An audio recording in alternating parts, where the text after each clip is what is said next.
Case number 002. Every detective learns, eventually, that the evidence does not lie. People lie. Witnesses lie. Time of death reports lie. But call logs don't. Her name was Diana Morrow. Age 38. Registered nurse. She was admitted to Riverside General at 7:41 p.m. on the 14th of October. Cardiac arrest.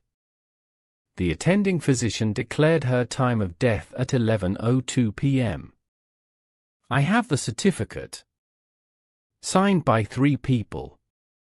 At 11:47 p.m., the Riverside County 911 Dispatch Center received an inbound call. The call originated from Diana Morrow's mobile phone number. When the operator answered, she heard breathing. Then a woman's voice. She said, "He knows what he did.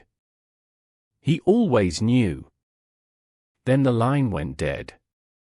I listened to that recording 18 times before I could write a single word in my notebook. The operator described the voice as calm. Not panicked. Not desperate. Calm. Like someone leaving a message they had been thinking about for a very long time. Standard procedure. I pulled the phone records first. Diana's phone was logged into evidence at 11:19 p.m. 47 minutes before the 911 call. It was sealed in a property bag at the hospital. I have the chain of custody form. I have the evidence officer's signature. The phone was physically present in the evidence room. It still made 3 outbound calls between 11:47 and midnight. 2 to 911. 1 to a number I traced to a payphone in Phoenix, Arizona. No one answered the Phoenix call. The line rang 14 times. I requested the hospital security footage. Ward C, where the evidence room is located, showed no foot traffic between 11 p.m. and 1 a.m. The evidence room door did not open. The motion sensors inside the room did not trigger. The phone did not move. I interviewed the evidence officer on duty that night. He was a 17-year veteran. He had no explanation.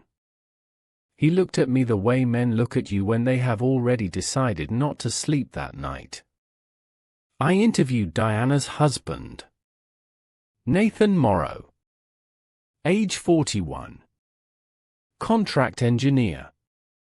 His alibi for the night: he was at a bar with colleagues from 7 p.m. until 1 a.m. I verified the receipts. I verified the colleagues.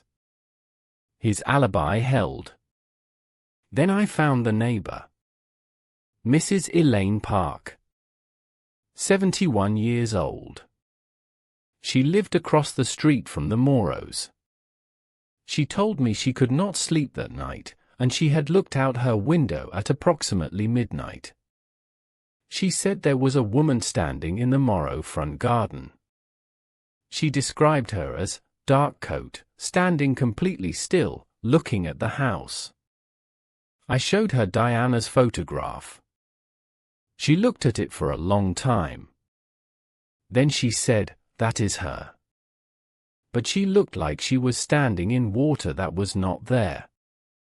Like she was somewhere else, and here at the same time. I do not know what that means. I went back to the hospital. I asked for every piece of security footage. All 41 cameras. 11 p.m. to 1 a.m. I found what I was looking for on camera 23. The morgue refrigeration unit. Bay 4. Where Diana Morrow's body had been placed at 11:30 p.m. At 11:46 p.m., 1 minute before the 911 call. The footage shows the bay door swinging open. From the inside. And a figure sitting up. Facing the camera. For 9 seconds. Then the door closes again. I enhance the image. I had 3 forensic analysts review it independently. All 3 confirmed that is Diana Morrow.